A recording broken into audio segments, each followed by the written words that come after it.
আমি বারে বারে এমনি উপদেশ দিই যে পুরনোদের বাদ দাও, তাদের এই পুরনো চিন্তা দিয়ে এটার মুক্তি আমাদের হবে না করি। সারা দুনিয়ার মধ্যে হলে আমাদের শপথ, আমাদের যে প্রতিজ্ঞা যে আমাদেরকে এটা করতে হবে, ঘরে ঘরে পৌঁছাতে হবে। মানুষ যেন জানে যে বাংলাদেশ স্বাধীন হওয়ার অর্থ হলো তার নিজের পরিবর্তন, ব্যক্তির পরিবর্তন, সুযোগের পরিবর্তন, তার ছেলে মেয়ের ভবিষ্যতের পরিবর্তন।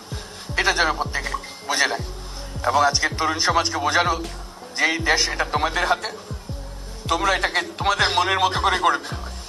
তোমরা যেভাবে স্বাধীন করতে পেরেছো, তোমরা এটাকে তোমাদের মনের মতো করে গড়তেও পারবে এবং তোমাদের দেখে সারা দুনিয়া শিখবে কিভাবে একটা দেশ, একটা তরুণ সমাজ গ্রহণ করতে পারে এবং তাকে পাল্টে ফেলতে পারে। তাদেরকে আমি বারে বারে এমনি উপদেশ দিই যে পুরনোদের বাদ দাও, তাদের এই পুরনো চিন্তা দিয়ে এটার মুক্তি আমাদের হবে না করি। সারা দুনিয়ার মধ্যে এটা হবে না, এটা শুধু বাংলাদেশের কথা না, সারা দুনিয়ার জন্য কথা বলছি। তোমাদের মধ্যে যে শক্তি আছে, যে ক্রিয়েটিভিটি আছে, সৃজনশীলতা আছে, সেই সৃজনশীলতাকেও কাজে লাগাতে হবে। এটা শুধু বই খাতাটা লেখার জিনিস না, এটাকে প্রকাশ করার জিনিস, স্থাপন করার জিনিস, সেটা করা।